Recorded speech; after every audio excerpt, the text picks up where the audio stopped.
Perfect study 68 YouTube channel में आपका स्वागत है।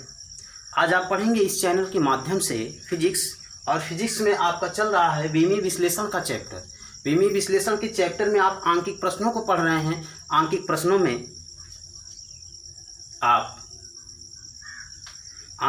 में आप देख रहे हैं कि हम आपको 5वें क्वेश्चन तक बता चुके हैं।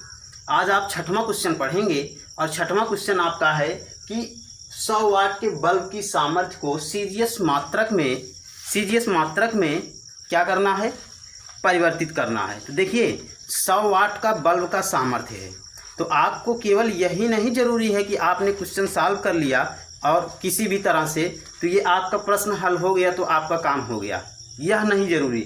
जरूरी यह है कि आप इस क्वेश्चन को सीखेंगे कैसे, क्वेश्चन को आप कैसे सीखेंगे हल करना। तो देखिए ये आपका दिया क्या है, 100 वाट बल्ब की सामर्थ्य है 100 वाट। तो वाट जो होता है, वाट बराबर होता है ये बराबर होता है जूल सेकंड। ठीक, वाट बराबर क्या होता है, जूल प्रति सेकंड, ये वाट होता है। और कितना दिया है, 100 वाट। ये N1 का मान होगा तो यहाँ 100 जूल प्रति सेकंड हो गया। अब जूल प्रति सेकंड आप जानते हैं कि जूल को हम क्या लिख सकते हैं, जूल को हम देखिए सीजीएस में जूल को बदलेंगे तो किस में बदलेंगे, अर्ग में। जूल को हम बदलेंगे किस में, अर्ग में। और सेकंड आपका सेकंड में ही रहेगा क्योंकि सीजीएस में भी यह सेकंड ही है। तो इन्हीं दोनों को लेके चलते हैं। तो यहाँ पे आप देखेंगे कि 1 जूल बराबर कितने अर्ग होता है, यह आप पहले जानेंगे। तो 1 जूल ये बराबर होता है 10⁻7 अर्ग। ठीक, 1 जूल जो है 10⁻7 अर्ग के बराबर होता है। कैसे होता है, तो जूल आपका है, जूल ये एमकेएस पद्धति का मात्रक है जूल, और यह मीटर, किलोग्राम मीटर प्रति सेकंड स्क्वायर है। किलोग्राम मीटर स्क्वायर प्रति सेकंड स्क्वायर है जूल। ठीक, क्योंकि जूल क्या है, ये कार्य अथवा ऊर्जा का मात्रक है, सामर्थ्य का मात्रक है। तो यह आपका जो जूल को हम क्या लिख सकते हैं, जूल को हम लिख सकते हैं अलग अलग एमकेएस पद्धति में यदि लिखना चाहें तो ये आपका हो जाएगा किलोग्राम मीटर स्क्वायर प्रति सेकंड स्क्वायर। तो अब यहाँ से देखिए किलोग्राम को जब हम ग्राम में बदलेंगे, अर्ग क्या है, अर्ग आपका है ग्राम सेंटीमीटर स्क्वायर प्रति सेकंड स्क्वायर है। ठीक, जूल और अर्ग में इतना अंतर है। तो अब किलोग्राम को जब ग्राम में बदलेंगे तो 1000 से गुणा, मीटर को जब सेंटीमीटर में बदलेंगे तो 100 से गुणा, और इसका वर्ग, मीटर का वर्ग है सेंटीमीटर में जब बदल देंगे तो यहाँ हो जाएगा कितना, ये आपका हो गया 1000 में 10⁻3, और यहाँ 10⁻2 की घात 2, तो कितना हो जाएगा 10⁻2 दूनी 4 3 7, और ये अर्ग होगा, ये 1 जूल होगा। 1 जूल आपका 10⁻7 अर्ग के बराबर है। तो पहले आप जूल और अर्ग में क्या संबंध है ये पहले आप जानेंगे, तभी आप इस क्वेश्चन को सॉल्व कर पाएंगे या तभी आप इसको समझ सकते हैं। तो देखिए ये आपको पता हो गया। तो आप यहाँ देखिए आपको N2 का मान निकालना है। N1 का मान 100 दिया है, वाट में दिया है, जूल प्रति सेकंड होता है, जूल कितना होता है, जूल को हमको बदलना है अर्ग में, और सेकंड आपका सेकंड में ही रहेगा, सीजीएस में भी सेकंड है, और यह वाट जो है एमकेएस पद्धति में दिया हुआ है तो यह सीजीएस मात्रक में बदलना है। सूत्र आपका है N2 बराबर N1, और किसको बदलना है, जूल को बदलना है अर्ग में। कितनी घात है जूल की, 1। फिर सेकंड को सेकंड में ही बदलना है, और इसकी घात कितनी हो जाएगी, ये बटे में है तो घात -1 होगी। अब देखिए N1 का मान है 100 और जूल होता है 10⁻7 अर्ग, अभी आपने देखा, और बटे अर्ग, और यहाँ से आपका हो जाएगा घाते 1, और सेकंड बटे सेकंड, और इसकी घात कितनी हो जाएगी, -1। ठीक, अब 10⁻7 यहाँ है, 10⁻2 यहाँ है, कितना हो गया 10⁻9, और यह हो गया क्या, अर्ग प्रति सेकंड। ठीक, जिसको हम लिख सकते हैं 10⁻9, और ये देखिए वाट है, ये अर्ग प्रति सेकंड में बदल गया, और ये सीजीएस पद्धति का मात्रक है तो 10⁻⁹ मात्रक, यही आपका उत्तर आएगा 100 वाट। 100 वाट को जब आप सीजीएस में बदलेंगे तो 10⁻⁹ मात्रक ही आपका आंसर प्राप्त होगा। तो इस प्रकार से आप 5वां क्वेश्चन एकदम आसानी से सॉल्व किए। क्वेश्चन आपको मेथड कैसे है, यह किस तरह से हल किया जा रहा है, ये समझ में आना चाहिए। ये बीमाओं के उपयोग का पहले उपयोग से हल किया जा रहा है, यानी एक पद्धति के मात्रक को दूसरे पद्धति के मात्रकों में बदलना या परिवर्तित करना। उसी नियम से इसको हम हल कर रहे हैं, उसी नियम से हम ये क्वेश्चंस हल कर रहे हैं। तो आप देख रहे हैं कि बहुत ही आसान है एक पद्धति के मात्रक को दूसरे पद्धति के मात्रक में परिवर्तित करना। तो अब आप अगला क्वेश्चन सॉल्व करेंगे।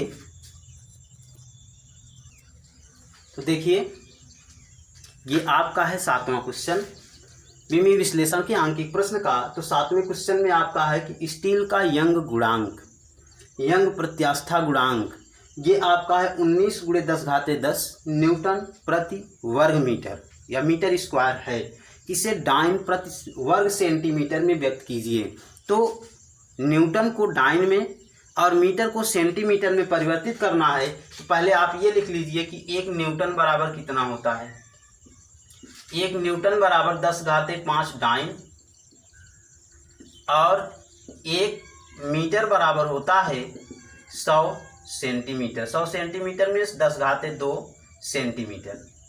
ठीक, पहले आपने यह जाना। न्यूटन देखिए एमकेएस पद्धति का मात्रक है और न्यूटन जो है ये बल का मात्रक है। बल का मात्रक न्यूटन होता है और बल का विमीय सूत्र क्या होता है, mL⁻²। ठीक, तो उसके अनुसार ये 10⁻5 आएगा, mL⁻²। ये और डाइन में, डाइन सीजीएस पद्धति का है, इसका भी mL⁻² ही होगा, लेकिन ये सीजीएस पद्धति में यह आपका है।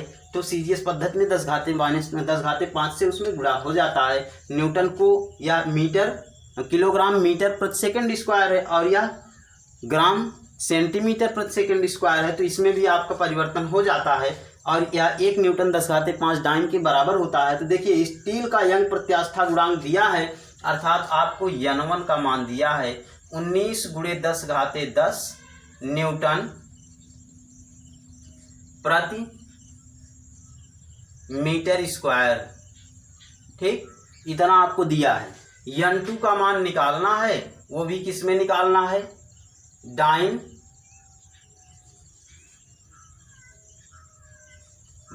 प्रति सेंटीमीटर स्क्वायर। ठीक, डाइन प्रति सेंटीमीटर स्क्वायर में निकालना है। यहाँ कितना आएगा ये आपको लिखना है। तो देखिए सूत्र आपका है n2 = n1 न्यूटन बटे डाइन। न्यूटन को बदलना है डाइन में, घात कितनी है 1। फिर मीटर को बदलना है सेंटीमीटर में और घात कितनी है 2 है, लेकिन हर में होने के कारण -2 लिखा जाएगा। तो अब इसमें आप चेंज कर लीजिए। n1 का मान क्या है 19 × 10⁻10 न्यूटन 10⁻5 डाइन। इसके बाद डाइन ही रहेगा, घाते 1 और मीटर को हम लिख सकते हैं 10⁻2 सेंटीमीटर बटे सेंटीमीटर और यहाँ से घात आएगी -2। ठीक, अब ये हो गया 19 × 10⁻10 × 10⁻5 और गुणे 2 दूनी 4 10⁻⁻4 और ये आपका हो गया डाइन प्रति सेंटीमीटर स्क्वायर। गुणा कर लीजिए, 5 यहाँ है -4 यहाँ है, तो 5 में से 4 घटाएंगे तो 1 घात यानी केवल 10 बचेगा और 10 का यहाँ गुणा कर देंगे तो आएगा 19 × 10⁻11 डाइन प्रति सेंटीमीटर स्क्वायर। ये आपका सीजीएस पद्धति में या डाइन प्रति सेंटीमीटर स्क्वायर में या स्टील का यंग प्रत्यास्था गुणांक हुआ। तो इसके बाद आपका अगला क्वेश्चन। तो देखिए आपका 8वां क्वेश्चन, किसी स्थान पर गुरुत्वीय त्वरण g का मान 10 मीटर प्रति सेकंड स्क्वायर है, इसका मान सेंटीमीटर प्रति मिनट स्क्वायर में ज्ञात कीजिए। तो आप जानते हैं कि 1 मीटर बराबर 1 मीटर बराबर 100 सेंटीमीटर और 1 मिनट बराबर 60 सेकंड होता है। ठीक, तो अब आपको जो है सेकंड को मिनट में बदलना है और मीटर को सेंटीमीटर में बदलना है, सेकंड को मिनट में बदलना है।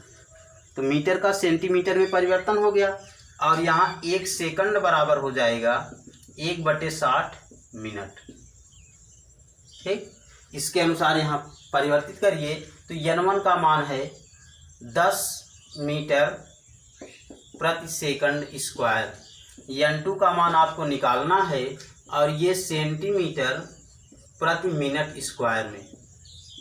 ठीक, तो n2 बराबर n1 मीटर बटे सेंटीमीटर की घात 1 और सेकंड बटे मिनट की घात -2 क्योंकि बटे में है।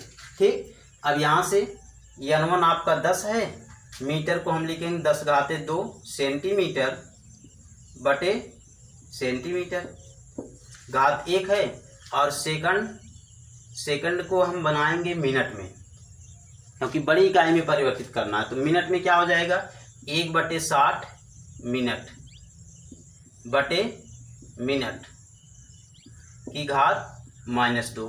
ठीक, अब यहाँ से ये आपका आएगा कि 10 × 10⁻2 और गुणे 1/60 की घात -2।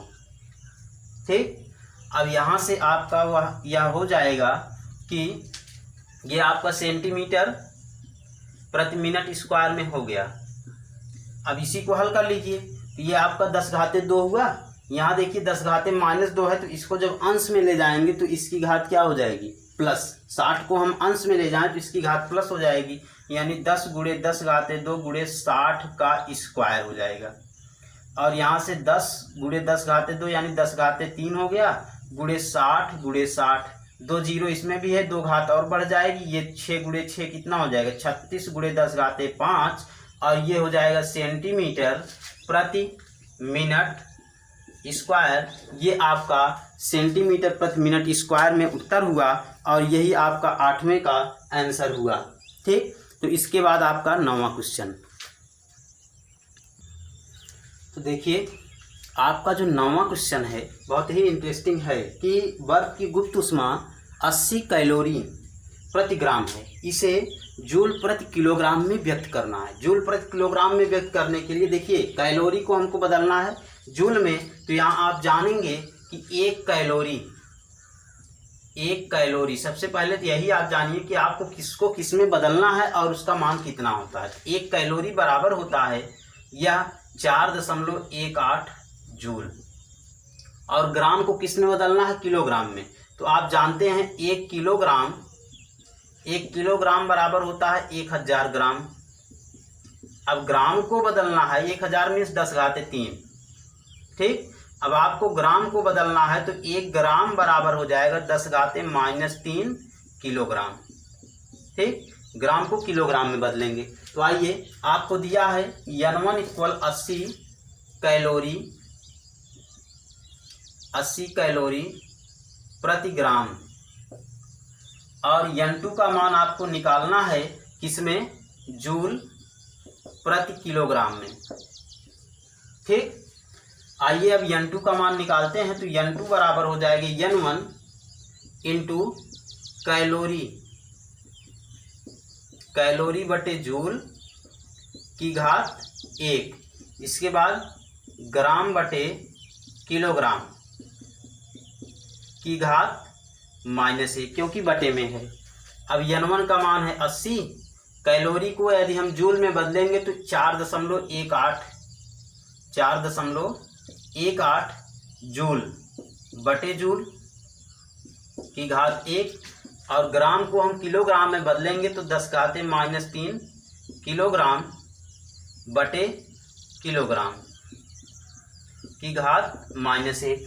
ठीक, अब यहाँ हो गया आपका 80 × 4.18 गुणे यहाँ 10⁻³ की घात -1 और ये आपका हो गया जूल प्रति किलोग्राम में। ठीक, अब यह माइनस माइनस घात पे घात है तो सीधे सीधे गुणा होता है। -3 का -1 में सीधे गुणा हो जाएगा, तो -3 और -1 का गुणा +3 होगा, तो ये आपका आएगा 80 × 4.18 × 10⁻3। और यहाँ देखिए 3 घात है, 1 0 यहाँ भी है, तो ये भी आपका इसी में जुड़ जाएगा, तो 8 × 4.18 × 10⁻4 और 8 का इसमें गुणा कर लीजिए। 8 × 8 64 होता है, हासिल 6 लगेगा, 8 × 8 6 14 होगा, फिर हासिल 1 लगेगा, 8 4 32 1 33 होगा, और 2 अंक पे यहाँ दशमलव लगेगा, तो आएगा × 10⁻4। ठीक, अब इसी में 1 अंक दशमलव और इधर कर दीजिए, 3.34 × 10⁻5 और ये हो जाएगा जूल प्रति किलोग्राम। जूल प्रति किलोग्राम में आपका हुआ दशमलव एक स्थान और इधर खिसका हुआ है, तो इसमें आपका जो है घात 1 कम होगी, बढ़ेगी नहीं, 1 घात कम हो जाएगी, 10⁻3। ठीक, 3.34 × 10⁻3 जूल प्रति किलोग्राम। ये बर्फ की गुप्त उष्मा का मान जूल प्रति किलोग्राम में हुआ, कहाँ से बदला गया, कैलोरी प्रति ग्राम से। 1 कैलोरी बराबर 4.18 जूल और 1 किलोग्राम बराबर 10⁻3 ग्राम, तो 1 ग्राम बराबर 10⁻3 किलोग्राम से आपका परिवर्तन किया गया। इसके बाद हम चलते हैं अगले क्वेश्चन पर। तो देखिए आपका 10वां क्वेश्चन और बीमाओं के पहले उपयोग का ये अंतिम क्वेश्चन है, लेकिन अभी एग्जाम्पल में यदि क्वेश्चंस इंपॉर्टेंट होंगे तो वो क्वेश्चंस हम आपको बता देंगे। तो देखिए इसमें दिया है भाप की गुप्त उष्मा 536 कैलोरी प्रति ग्राम है, इसे जूल प्रति किलोग्राम में व्यक्त कीजिए। तो 536 कैलोरी प्रति ग्राम, फिर यहाँ कैलोरी से कैलोरी और ग्राम को किस में बदलना है, जूल और किलोग्राम में। तो यहाँ भी आप लिखेंगे 1 कैलोरी बराबर 4.18 जूल और 1 किलोग्राम बराबर होता है 1000 यानी 10⁻3 ग्राम, और तब यहाँ से 1 ग्राम बराबर हो जाएगा 10⁻³ किलोग्राम। ठीक, ये आपके किससे किस में बदलना है, ये परिवर्तन होगा। अब आपको दिया क्या है, N1 का मान दिया है 536 कैलोरी प्रति ग्राम, और N2 का मान आपको निकालना है कितना आएगा जूल प्रति किलोग्राम में। ठीक, तो आइए देखिए हम मान निकालते हैं। N2 = N1 किस में बदलना है, कैलोरी को बदलना है जूल में घाते 1, और ग्राम को बदलना है किलोग्राम में घाते -1, क्योंकि हर में यह आपका है, ये प्रति है, बटे में लगा हुआ है तो घाते -1 होगी। अब N1 का मान कितना है 536, कैलोरी से जूल में बदलेंगे तो 4.18 जूल बटे जूल की घात 1। इसके बाद फिर ग्राम को हम किलोग्राम में बदलेंगे तो 1 ग्राम बराबर 10⁻³ किलोग्राम, तो 10⁻³ किलोग्राम और बटे किलोग्राम। इसकी घात क्या होगी -1, क्योंकि यहाँ मात्रक में आपका बटे में है, तो इसकी घात हो गई -1। अब देखिए, अब यहाँ आपका हो गया 536 × 4.18 × 10⁻³ की घात -1, और ये आपका परिवर्तन हो गया जूल प्रति किलोग्राम में। ठीक, अब इसका गुणा कर लीजिए, 536 × 4.18, ये आप जब गुणा करेंगे, जब आप इसका गुणा करेंगे तो इसमें आपका आएगा 22 40 48। ठीक, यानी 2,24,048 ये आपका आएगा इन दोनों का गुणा करने पर, और 2 अंक पे दशमलव है तो 2 अंक पे दशमलव लग जाएगा, और 10⁻³ का जब -1 में गुणा होगा तो ये सीधे सीधे गुणा, घात पे घात है तो सीधे सीधे यहाँ गुणा होगा, तो कितना आएगा 10⁻3। ठीक, और इसको हम लिख सकते हैं। अब देखिए 1 2 3 अंक दशमलव हमको इधर खिसकाना है ना, 3 अंक दशमलव हमें इस तरफ खिसकाना है, तो यहाँ दशमलव जब खिसकाएंगे तो 10 की घात में बढ़ोतरी करेंगे, और 10 की 1 2 3 अंक खिसकाना है। 2 अंक यहाँ पहले से था, 3 अंक और खिसकाएंगे तो यहाँ आपकी घात जो है ये 3 अंक बढ़ जाएगी। कितनी हो जाएगी? 2.24 गुणे 10 घाते 6 जूल प्रति किलोग्राम। इतना आपका उत्तर आएगा इसमें। ठीक, इस प्रकार से आपने 10 क्वेश्चन तक के सभी प्रश्नों को सॉल्व किया। ठीक है। हाँ, एक चीज़ और, 9वें क्वेश्चन में जो आपकी घात 3 लिखी गई थी वहाँ थोड़ा सा मिस हो गया था। घात दशमलव को जब हम बाईं तरफ ले जाते हैं तो 10 की धनात्मक घात में हम जोड़ते हैं कितने अंक ले गए हैं, वहाँ 10 की घात 5 आएगा। 10 की घात 5 आएगा ये 9वें क्वेश्चन वाले में। 10 घाते 5 होगा, 10 घाते 3 नहीं होगा, 10 घाते 5 आएगा। तो वहाँ आप थोड़ा सा उसको बना लीजिएगा, जो 10 घाते 3 लिखा गया और 10 घाते 5 होगा 9वें क्वेश्चन में। 9वें क्वेश्चन में आपका 3.34 गुणे 10 घाते 5 होगा, उसमें हमने 10 घाते 3 लिख दिया था, घात को घटा दिया था जब दशमलव को हम बाईं तरफ ले गए थे।